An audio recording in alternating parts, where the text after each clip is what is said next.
آپ جب نیت کریں گے ہاتھ باندھیں گے، جی ہاتھ کہاں باندھے؟ ہم نے جو ہاتھ باندھنا ہے وہ ناف کے نیچے باندھنا ہے۔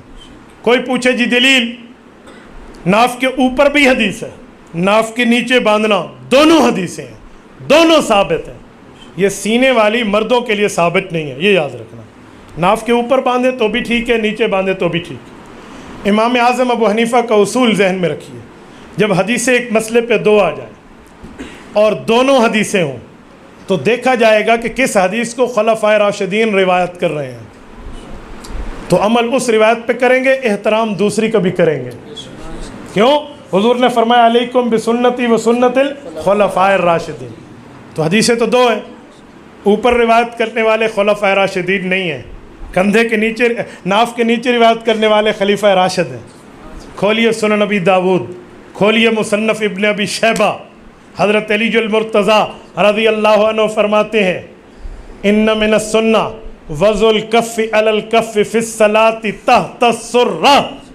حضور پاک کا طریقہ، حضور پاک کا پسندیدہ عمل، پیغمبر کا وطیرہ یہ تھا، نماز میں اللہ اکبر فرماتے دایاں ہاتھ بائیں پر رکھتے، بایاں دائیں کے نیچے رکھتے اور ناف کے نیچے ہاتھ باندھ لیتے۔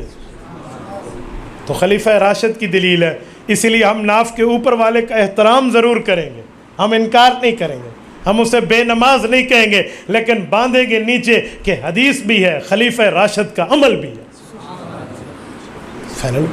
جب میں یہ حدیث پیش کرتا ہوں تو ہمارے لوگ کہتے ہیں جی ایت ضعیف ہے، یہ حدیث تو ضعیف ہے، یہ تو حدیث آپ نے ویسے ہی پیش کر دی جی، یہ کر دیا جی، وہ کر دیا، ایسا مسئلہ تھا نہیں، اور مفتی صاحب نے ایسی سی بات۔ میں ایک جگہ گیا، میں حیران ہو گیا، نماز میں ہاتھ باندھنے پر مجھے لوگ کہنے لگے اجی آپ نے فلاں کلپ میں ایک حدیث سنائی ہے، وہ حدیث تو ضعیف ہے۔ میں نے پوچھا کس نے ضعیف کہا ہے؟ کہتے ہیں جی فلاں غیر مقلد عالم صاحب نے۔ میں کہا جی کام تو پورا ہو گیا۔ کوئی آ کر مجھے کہے بھائی تیری اذان ٹھیک نہیں ہے، میں کہوں گا کیوں؟ وہ کہے گا ہمارا ایک شیعہ دوست ہے وہ اذان ایسی نہیں دیتا۔ کام تو پورا ہو گیا نا۔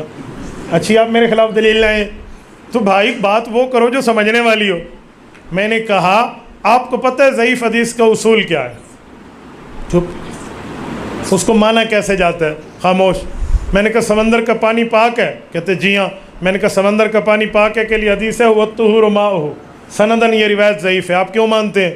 کہتے ہیں اس حدیث کی مضمون کی کئی روایتیں ہیں۔ تو میں نے کہا ناف کے نیچے ہاتھ باندھنے کی کوئی ایک ہے؟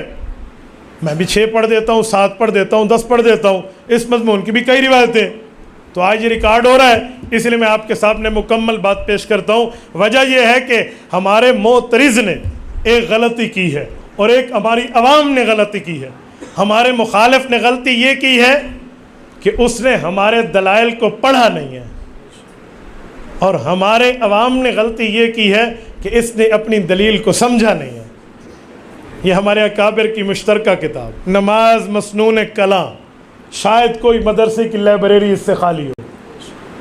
امام اہل سنت والجماعت شیخ الحدیث والتفسیر استاد ذی المکرم حضرت مولانا محمد سرفراز خان صفدر رحمہ اللہ کے برادر صغیر حضرت مولانا صوفی عبدالحمید سواتی رحمہ اللہ، اردو زبان میں آج تک سب سے بڑی تفسیر قرآن کے مصنف، 20 جلدوں میں معارف القرآن معالم العرفان لکھنے والے، 20 جلدوں میں اردو زبان کی سب سے بڑی اس وقت تک تفسیر ہے دروس کے نام سے۔ وہ ان کی کئی روایتیں لائے ہیں، یہ صفحہ نمبر 319 ہے اور نماز مسنون کلاں ہے۔ اگر آپ اس کو لے لیں تو آپ کے سامنے بات موجود ہوگی۔ آؤ میں باحوالہ روایت پڑھنے لگا ہوں۔ سیدنا علی المرتضیٰ رضی اللہ تعالیٰ عنہ کی یہ روایت مصنف ابن ابی شیبہ میں بھی ہے۔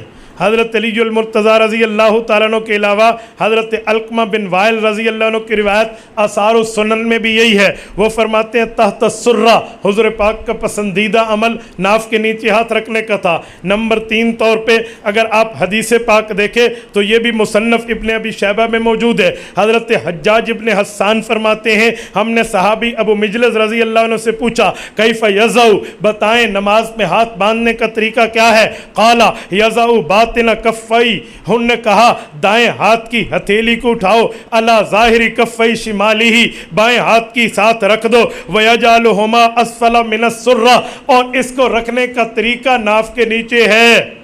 نمبر 4 حضرت ابراہیم نخعی رحمہ اللہ فرماتے ہیں ہمارے استاد حضرت عبداللہ ابن مسعود نے جو ان کو سکھایا، صحابی فرماتے ہیں یضع یمینہ علی شمالہ فی الصلاۃ تحت السرہ، نماز میں دایاں ہاتھ اوپر بایاں نیچے اور ناف کے نیچے رکھیں۔ 5ویں نمبر پہ حضرت ابو ہریرہ سے پوچھا آپ کا فتویٰ کیا ہے؟ یہ فتویٰ الجوہر النقی امام بیہقی کے سنن بیہقی کے حاشیے پر ہے۔ حضرت ابو ہریرہ فرماتے ہیں وضع الکف علی الکف فی الصلاۃ تحت السرہ، پیغمبر کے صحابہ فتویٰ بتا رہے ہیں نماز میں ہاتھ باندھنے کا طرز دایاں ہاتھ بائیں پر ناف کے نیچے رکھیں۔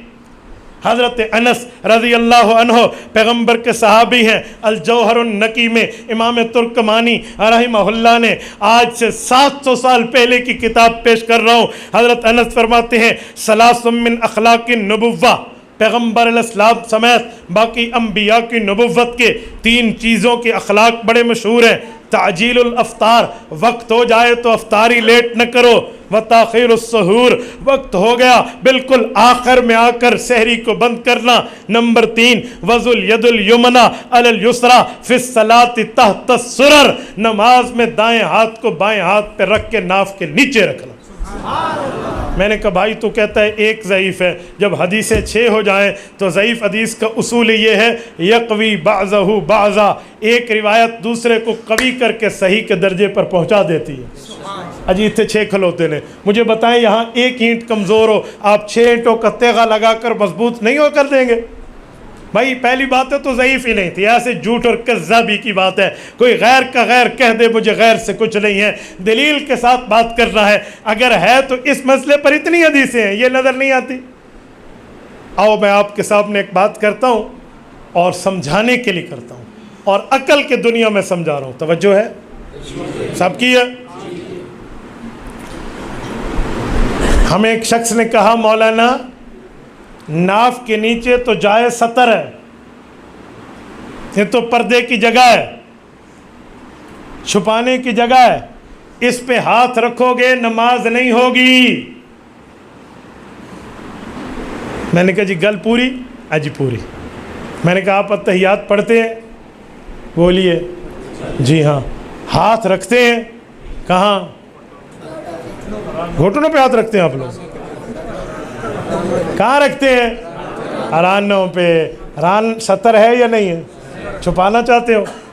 چھپاتے ہیں نا، تو آپ جب ران پہ رکھتے ہیں تو سطر پہ آپ نے بھی رکھا، تو آپ کی پھر اتحیات تو نہیں ہوئی، تو پھر آپ کو چاہیے آپ اشہد ان لا الہ الا اللہ ادھر رکھا کرو۔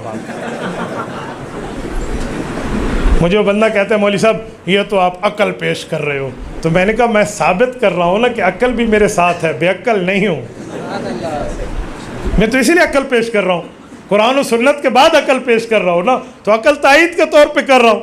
اور ایک بات اور کروں، ہم سمجھانے کے لیے ایک مثال دیتے ہیں، میں سمجھانے کے لیے مثال دے رہا ہوں۔ یہ ہاتھ باندھنے کا معنی کیا ہے؟